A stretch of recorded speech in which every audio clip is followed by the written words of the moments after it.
अंग्रेजन बहू का जादुई लकड़ी का चूल्हा। ये लो दीपाली, मैं घर के लिए राशन ले आया हूँ, जल्दी से कुछ खाने के लिए बना लो। अच्छा हुआ जी आप खाने के लिए कुछ लेकर आ गए हो, वरना बच्चे तो भूखे ही सो चुके थे। अपने टूटे फूटे घर में एक चटाई के ऊपर प्रमोद अपने दोनों बच्चों को भूखे प्यासे सोते हुए देखता है और उनके पास जाकर बैठकर उन्हें प्यार करते हुए कहता है, मुझे तो समझ ही नहीं आ रहा ये परेशानियां और कब तक चलती रहेंगी। ये परेशानियां तो खत्म होने का नाम ही नहीं ले रही। इस गरीबी में मैं अपने बच्चों को सही से पाल भी नहीं पा रहा हूँ। कोई बात नहीं, हर इंसान के ऊपर एक ना एक समय पर मुसीबतें आती हैं। शायद ये हमारा समय है, ये मुसीबतें धीरे धीरे दूर हो जाएंगी। प्रमोद मजदूरी करके अपने दोनों बच्चों की परवरिश करता है, जिसमें से वह निखिल को अच्छे से पढ़ाता लिखाता है और उसे शहर नौकरी करने के लिए भेज देता है, और वह अपनी बेटी परिणीति को अपने पास ही रखता है। बेटा तुम इतने बड़े कब हो गए मुझे पता ही नहीं चला, और अब तुम पढ़ाई लिखाई पूरी कर चुके हो तो तुम अपनी नौकरी ढूंढने शहर जाओ ताकि इस घर की परेशानियां दूर हो सके। पिताजी, आप मेरे होते हुए चिंता मत कीजिए, आपको चिंता करने की कोई जरूरत नहीं है। बहुत जल्द बहुत सारा पैसा कमाकर मैं वापस लौटूंगा। निखिल ऐसा कहने के बाद शहर चला जाता है। शहर में वह मन लगाकर काम करता है, इसी के चलते उसे अच्छी खासी सैलरी भी मिलती है। लेकिन वहीं उसके ऑफिस में एक अंग्रेजन लड़की काम करने के लिए आती है, जिसके ऊपर ऑफिस के सभी लोगों की नजर होती है। अरे भाई क्या पटाखा है, so beautiful, so elegant, just looking like a wow. भाई ये तो मेरी गर्लफ्रेंड बनेगी। निखिल परवीन और पुनीत की बातें सुनकर मन ही मन मुस्कुरा रहा होता है। बेकार में अंग्रेजन लड़की के पीछे पागल हो रहे हैं ये। अंग्रेजन इनमें से किसी को घास भी नहीं डालने वाली। निखिल ऐसा सोचकर अपने काम पर फोकस करता है। वहीं दूसरी तरफ सोफिया को वहाँ इतने सारे लोगों में केवल निखिल ही पसंद आता है, क्योंकि वह केवल अपने काम पर ध्यान देता है और किसी से फालतू मतलब ही नहीं रखता। इसी के चलते वह निखिल के पास आती है और उससे बातें करती है। निखिल, तुम तो बहुत अच्छी हो, तुम तो बहुत मन लगाकर काम करते हो, यहाँ सिर्फ तुम्हें ही काम करने में अच्छी रुचि है। सोफिया को हिंदी में बात करते हुए देख निखिल हैरान हो जाता है। ओह माय गॉड, तुम्हें हिंदी बोलनी आती है? मुझे तो विश्वास ही नहीं हो रहा। निखिल इस तरह सोफिया से बात करने लगता है और देखते ही देखते दोनों में प्यार बढ़ने लगता है, जिसके चलते एक दिन सोफिया निखिल से कहती है, हम दोनों इतने समय से एक दूसरे से बात करते हैं और प्यार भी करते हैं। अब मुझे ये दूरियां और बर्दाश्त नहीं होती। मुझे शादी करके तुम्हारे साथ, तुम्हारे घर वालों के साथ रहना है। सोफिया एक अच्छे परिवार से थी और निखिल बहुत ज्यादा गरीब। निखिल सोफिया को अपने बारे में सब कुछ बताता है। मैं बहुत ही ज्यादा गरीब परिवार से हूँ, तुम मेरे साथ कैसे रहोगी? तुम ऐसा सोच कैसे सकते हो? मैं तुमसे बहुत प्यार करती हूँ। तुम्हारा जैसा भी परिवार है, जितने भी तुम गरीब हो, उससे मुझे कोई परेशानी नहीं है। मैं तुम्हारे साथ हंसी खुशी रहूंगी। सोफिया इस तरह निखिल से शादी करने के लिए उसे मना लेती है। निखिल सोफिया से शादी कर लेता है, लेकिन जिस कंपनी में वह काम कर रहे थे, उस कंपनी के रूल एंड रेगुलेशन के अकॉर्डिंग शादीशुदा लोग उस कंपनी में काम नहीं कर सकते थे, जिसके चलते उन्हें उस कंपनी से निकाल दिया जाता है। जिसके बाद निखिल सोफिया को लेकर गांव आ जाता है। माँ, इससे मिलो, ये सोफिया है। सोफिया, माँ के पैर छू लो। निखिल के ऐसा कहते ही सोफिया दीपाली के पैर छू लेती है। वहीं उसकी माँ दीपाली उसके कान पकड़कर मरोड़ते हुए कहती है, अच्छा बेटा, तू इतना बड़ा हो गया है कि तूने अपनी माँ और पिता को ये बताना जरूरी नहीं समझा कि तू शादी कर रहा है। लेकिन अब जब तू इतनी सुंदर प्यारी अंग्रेजन बहू लेकर आया है, तो मैं उसे मना कैसे कर सकती हूँ। आओ बहू, अंदर आओ, तुम्हारे इस घर में स्वागत है। अपने गरीब टूटे फूटे ससुराल को देखकर सोफिया को बहुत अजीब सा लगता है। क्या हुआ बहू, क्या सोच रही हो? चलो यहाँ पर बैठ जाओ, मैं तुम्हारे लिए चाय बनाकर लाती हूँ। दीपाली ऐसा कहकर रसोई में चाय बनाने जाती है, लेकिन चीनी और चाय पत्ती पहले से ही खत्म होती है। वह अपने बेटे निखिल को घर का राशन लाने के लिए कहती है। मेरे पास तो थोड़े से ही पैसे बचे हैं माँ, चलो कोई बात नहीं, जो पैसे हैं उनमें से कम मैं राशन डलवा ही देता हूँ, फिर मैं कोई दूसरी नौकरी ढूंढ लूंगा। निखिल के पास जो भी बचे कुचे पैसे होते हैं वह उनसे राशन डलवा देता है। उस दिन सभी लोग बहुत खुश होते हैं। वहीं सोफिया की ननद परिणीति हर चीज में सोफिया की मदद करती है। सबका इतना अच्छा बर्ताव देखकर सोफिया बहुत खुश होती है। दूसरी तरफ सोफिया के अंदर एक खास बात थी कि वह अंग्रेजन होकर भी हिंदू लोगों के भगवानों में बहुत विश्वास रखती थी। अगले दिन जैसे ही सवेरा होता है, सोफिया अपने ससुराल के मंदिर में अच्छे से साफ सफाई करके भगवानों की पूजा करती है। आरती कुंज बिहारी की, श्री गिरधर कृष्ण मुरारी की, गले में वैजंती माला माला, बजावे मुरली मधुर बाला बाला, श्रवण में कुंडल झलकाला काला, नंद के नंद श्री आनंद कंद, ललित छवि श्यामा प्यारी की, श्री गिरधर कृष्ण मुरारी की। सोफिया को घर में सुबह सुबह पूजा पाठ करते हुए देख घर में सभी लोग बहुत खुश होते हैं। शादी के 1-2 दिन तक तो सब कुछ ठीक ठाक चल रहा होता है और जब भी कोई परेशानी होती तो सोफिया के पास जो भी सोने की चीज होती वह उसे बेचकर अपने ससुराल की जरूरत को पूरा करने लगती। सुनो निखिल, अब मेरे पास सिर्फ ये सोने की अंगूठी ही बची है, जाओ इसे भी बेच दो। माँ जी और बाबूजी की तबीयत खराब है, उनकी दवाई लानी है।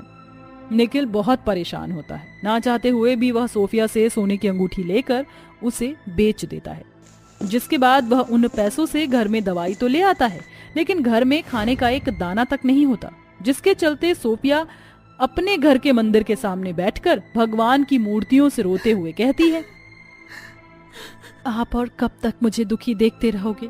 मेरा पूरा परिवार भूखा है और हमारे घर का चूल्हा सूना है। मैं इतनी भक्ति और श्रद्धा आपके लिए करती हूँ, तो आपका क्या अपने भक्तों को खुश रखने का कोई फर्ज नहीं बनता? आप लोग इतने निर्दयी कैसे हो सकते हो भगवान? सोफिया के रोने से जो उसके आंसू टपक कर जमीन पर गिरते हैं, वहां पर एक चमकीली रोशनी निकलती है और उस रोशनी के चलते वहां पर एक लकड़ी का चूल्हा प्रकट होता है। तभी एक आवाज आती है, तुमने हमारी इतनी सेवा की, हमारी भक्ति की, हम तुमसे प्रसन्न हैं, इसलिए तुम्हें ये जादुई चूल्हा दे रहे हैं। इस चूल्हे के आगे बैठकर तुम जो भी मांगोगी तुम्हें वही खाने को मिल जाएगा। ऐसा सुनने के बाद सोफिया चूल्हे के सामने बैठकर हाथ जोड़ती है और कहती है, ऐ लकड़ी के जादुई चूल्हे, मेरा पूरा परिवार भूखा प्यासा है, उनके लिए मुझे खाना चाहिए। खाने में दाल रोटी और बढ़िया बढ़िया पकवान। सोफिया के इतना कहते ही चूल्हे के अंदर से अपने आप दाल रोटी और बढ़िया बढ़िया पकवान बनकर बाहर निकल आते हैं। ये देखकर सोफिया हैरान रह जाती है। वह फौरन अपने पूरे परिवार को आवाज लगाकर बुलाती है, जल्दी देखिए, भगवान की कृपा हमारे ऊपर बरस पड़ी है। बस मैंने कहावत में सुना था कि जब ऊपर वाला देता है तो छप्पर फाड़ कर देता है। आज हकीकत में भी देख लिया। देखो जरा, भगवान ने मुझे ये जादुई लकड़ी का चूल्हा दिया है, जिससे मैं कुछ भी खाने का मांग सकती हूँ। ये कैसा मजाक कर रही हो तुम? भला एक लकड़ी के चूल्हे से कोई खाने का सामान कैसे आ सकता है? आपको मेरी बात पर विश्वास नहीं है? रुकिए, मैं आपको इस जादुई चूल्हे का कमाल दिखाती हूँ। ऐ लकड़ी के जादुई चूल्हे, मुझे अभी गोलगप्पे, रसमलाई और आलू टिक्की खानी है। सोफिया के ऐसा कहते ही जादुई चूल्हे के अंदर से गोलगप्पे, रसमलाई, आलू टिक्की निकलकर बाहर आ जाती है। यह चमत्कार देखकर सभी लोग हैरान रह जाते हैं। अरे बाप रे बाप, ये तो सच में जादुई चूल्हा है। बड़ा ही चमत्कारी लकड़ी का चूल्हा है। आज तो हम सब पेट भरकर खाना खाएंगे। उस दिन अंग्रेजन बहू की भक्ति के चलते सभी लोग पेट भर के खाना खाते हैं। अब उन्हें खाने की कोई दिक्कत नहीं होती। इसी के चलते अंग्रेजन बहू अपना दिमाग लगाकर एक छोटा सा ढाबा भी खोल लेती है और जादुई चूल्हे की मदद से वह ढाबा चलाती है, जिसके चलते वह पैसे भी कमाने लगती है। देखते ही देखते उनकी सभी परेशानियां दूर हो जाती हैं और वह खुशी से रहने लगते हैं। ठंड में 5 गरीब बहू का लकड़ी का घर। साहब, आपके घर से रिश्ता जोड़ने के लिए कौन ही इनकार करेगा। भला मैं तो इस रिश्ते से बहुत खुश हूँ, लेकिन आप एक बार फिर से सोच लीजिए कि आपकी 5 बेटियां हमारे इस गरीब खाने में रह पाएंगी? देखो बहन जी, मुझे अपनी 5 बेटियों की शादी इज्जतदार और शरीफ खानदान में करनी है, जो कि मुझे अभी तक कहीं नहीं मिल रहा। आप लोग थोड़े गरीब हो, ये बात मैं समझ सकता हूँ, इसलिए मैं अपनी 5 बेटियों की शादी में खूब सारा दहेज का सामान होगा, ताकि आप लोग इसे अपना एक पक्का मकान बना सको।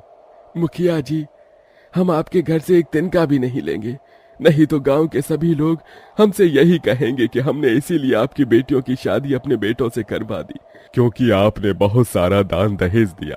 आपको पता होगा कि हम इज्जत से खाने वाले लोग हैं, हम लोगों के कहे शब्दों को नहीं सुन पाएंगे। आप लोगों की इसी सोच की वजह से तो मैं अपनी 5 बेटों की शादी इस घर में कर रहा हूं। मुझे पता है मेरी बेटी है, इस घर में बहुत सुख से रहेंगी। मुखिया अपनी 5 बेटियों की शादी दुर्गेश और उर्मिला के 5 बेटों से कर देता है, जिसके बाद 5 बेटियां बहू बनकर उनके घर पर आ जाती हैं और आते ही घर की सभी जिम्मेदारियों को संभालने लगती हैं। कविता दीदी, चलो आप और मैं खाना बना लेते हैं, बाकी सेजल सबके कपड़े धो लेगी और आरती नंदिनी दीदी घर की साफ सफाई कर लेंगी। ठीक है काजल, चल हम दोनों खाना बना लेते हैं। वह जैसे ही खाना बनाने के लिए जाती हैं, घर में राशन खत्म हो चुका था। वह दोनों अपनी सास से जाकर राशन खत्म होने के बारे में बताती हैं। कोई बात नहीं बहू, शाम को मेरे 5 बेटे आ जाएंगे तो पैसे लेते हुए आएंगे, मैं उनसे घर का राशन मंगवा लूंगी। अभी जो है उसमें गुजारा करने की कोशिश करो। घर में सिर्फ चावल होते हैं, जिसके चलते काजल और कविता सूखे चावलों में ही नमक मिर्च मिलाकर बना देती है। वहीं दूसरी तरफ आरती और नंदिनी दोनों बहनें घर के सारे काम करके फ्री हो जाती हैं। शाम को जब उनके 5 पति घर पर लौटते हैं, उन्हें उनकी उस दिन की दिहाड़ी तक नहीं मिलती। क्या हुआ? तुम 5 का चेहरा इतना मायूस क्यों हो रहा है? सब कुछ ठीक तो है ना? पिताजी, आज मालिक ने पैसे ही नहीं दिए। कई दिनों से इसी तरह चल रहा है, काम करने के बाद पैसे देते ही नहीं है। लगता है कंपनी यहाँ से जाने वाली है। हाँ पिताजी, समझ नहीं आ रहा क्या करें। तभी उर्मिला ठंड में कपकपाते हुए कहती है, ओहो, बहुत ज्यादा ठंड हो रही है। इस ठंड ने तो मेरी जान ही निकाल दी। कैसे ठंडी ठंडी हवा छत से भी तरा रही है और दरवाजे से भी। ये दरवाजा भी टूटा हुआ है। उसी समय मुखिया भी घर पर पहुंच जाता है। अपनी बेटियों को और उनके ससुराल वालों की गरीबी को देखकर मुखिया दुर्गेश, उर्मिला और उसके 5 बेटों से कहता है, अरे ये क्या, तुम लोग इतनी परेशानियों से जूझ रहे हो? देखो जी, तुम हमारे समधी हो और ये 5 तुम्हारे बेटे मेरे भी बेटे हैं। मैं चाहता हूं कि मैं तुम्हारी पैसे देकर कुछ मदद करूं, उससे तुम अपना ये मकान तो बनवा ही लेना। दुर्गेश और उर्मिला पैसा लेने से मना कर देते हैं, जिसके बाद मुखिया चुपचाप अपने घर की तरफ निकल जाता है। ऐसे ही कुछ दिनों के अंदर उनकी कंडीशन और भी ज्यादा खराब हो जाती है। जहां दुर्गेश के 5 बेटे काम किया करते थे, वो कंपनी भी बंद होकर बाहर चली जाती है। इसी के चलते एक हरिहर नाम के आदमी से दुर्गेश के 5 बेटे नौकरी के लिए बात करते हैं। अरे भाई साहब देखो, नौकरी पक्की मिल जानी चाहिए, और तुम्हें तो पता है ना हमारे घर के हालात क्या चल रहे हैं। हमारे पास इतने पैसे भी नहीं हैं कि हम यहाँ से नौकरी के लिए बाहर जा सकें। भाई साहब, यहाँ से बाहर भेजने का जुगाड़ तो आप ही करोगे ना?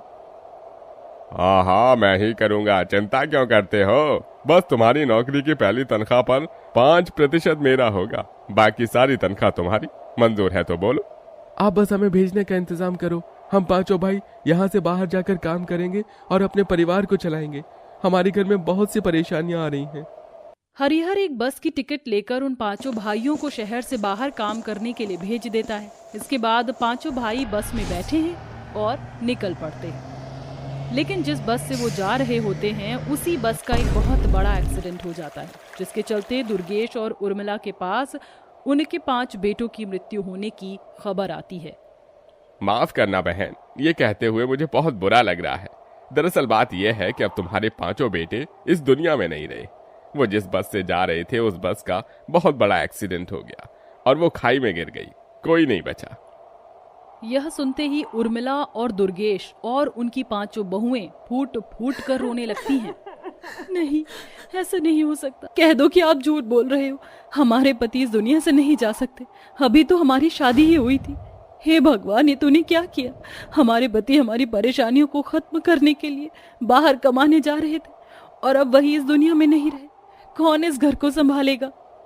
5 बेटों के मरने के बाद सबकी बहुत बुरी हालत हो जाती है। वहीं घर की परेशानियों को देखकर उर्मिला की 5 बहू कहती हैं, माँ जी, अब तो हमारे पति इस दुनिया में ही नहीं रहे, ऊपर से घर में परेशानी चल रही है। अब आप दोनों कब तक इस घर को संभालने की कोशिश करोगे? हम सोच रहे थे कि क्यों ना हम 5 मिलकर नौकरी कर लें। हाँ माँ जी, हमें कोई ना कोई काम तो जरूर मिलेगा जिससे हमारा घर चल सके। पहले उर्मिला और दुर्गेश दोनों ही अपनी बहू को बाहर काम करने के लिए मना करते हैं, लेकिन बाद में वह घर की परेशानियों को देखकर उन्हें काम करने के लिए बोल देते हैं, जिसके बाद वह 5 मिलकर यहाँ वहां काम ढूंढते हैं, लेकिन उन्हें कहीं काम नहीं मिलता।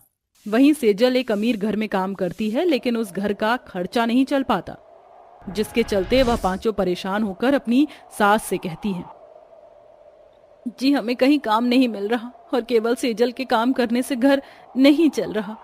क्यों ना हम जंगल से लकड़ियां काट कर उनके कुछ बनाकर बेचना शुरू करें, क्या पता हमारा यही काम चल पड़े।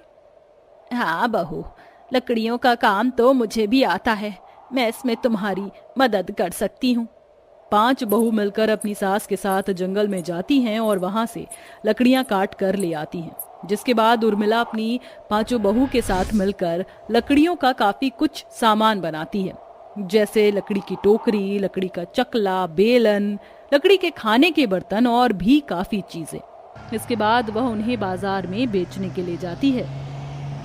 ले लो ले लो ले लो, घरेलू सामान ले लो, लकड़ी का घरेलू सामान ले लो, ऐसा लकड़ी का सामान आपने कहीं नहीं देखा होगा।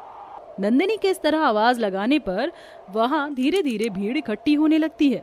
सभी लोगों को लकड़ी से बना हुआ सामान बहुत पसंद आता है, जिसके चलते पहले दिन पर ही उनके बनाए हुए लकड़ी के सारे सामान बिक जाते हैं। लेकिन जब वह घर पर वापस लौटती हैं तो उनका मकान मालिक घर के बाहर ही खड़ा होता है, उन्हें घर खाली करने के लिए कहता है। क्या हुआ, तुम 5 आ गई? अपनी सास की मदद करो घर के अंदर ये सारा सामान निकालने के लिए। किराया तो तुम देते नहीं हो, इसलिए अब मैं तुम्हें और इस घर में नहीं रहने दे सकता। ये मकान मुझे आज के आज खाली चाहिए। मकान मालिक उन लोगों को घर से बेघर कर देता है, जिसके चलते उन्हें अपना गांव छोड़कर दूसरे गांव जाना पड़ता है, जहां जंगल ही जंगल होता है। अब उनके पास रहने का कोई ठिकाना नहीं था, जिसके चलते उर्मिला की बहू उससे कहती है, माँ जी आप चिंता मत कीजिए, हम कुछ न कुछ रहने का इंतजाम कर ही लेंगे। जब हम लकड़ी से इतना कुछ बना सकते हैं तो हम लकड़ी का घर भी बना सकते हैं। 5 बहू मिलकर अपने टैलेंट को दिखाती हैं और वहीं जंगल में लकड़ियां इकट्ठी करके लकड़ी का एक बहुत ही ठोस और मजबूत घर बना लेती हैं, जिसमें ठंडी ठंडी हवाएं तक नहीं आती। अब वह जंगल से ही लकड़ियां इकट्ठी करके रोजाना लकड़ी की वस्तुएं बनाती हैं और बाजार में बेचती हैं। इसी के चलते हुए अच्छा खासा कमाने लगती हैं और उनकी दिन प्रतिदिन परेशानियां खत्म हो जाती हैं। इसी के चलते एक दिन उर्मिला के 5 बेटे उन्हें ढूंढते हुए उनके घर पहुंच जाते हैं। मेरी आंखें कोई सपना तो नहीं देख रही, क्या मेरे सामने सच में मेरे 5 बेटे खड़े हैं? ये कैसे हो सकता है? उस आदमी ने तो कहा था कि तुम्हारी बस का बहुत बड़ा एक्सीडेंट हुआ है और वह खाई में गिर गई है। लेकिन हम लोग उस एक्सीडेंट के दौरान बच गए थे और शहर पहुंच गए थे। वहां हमने खूब मेहनत करके काम किया और पैसे जोड़े और हम बहुत सारे पैसे लेकर आए हैं। अब यहाँ हम अपना खुद का घर खरीदेंगे और अपना खुद का काम भी करेंगे। 5 बेटे लाए हुए पैसों से अपना घर खरीदते हैं और बचे हुए पैसों से वह अपनी एक दुकान खोलते हैं, जिसमें वह 5 अपनी पत्नियों के साथ लकड़ी की वस्तुएं बनाकर भेजते हैं। इसी के चलते अब सभी परेशानियां खत्म हो जाती हैं और वह खुशी खुशी रहने लगते हैं।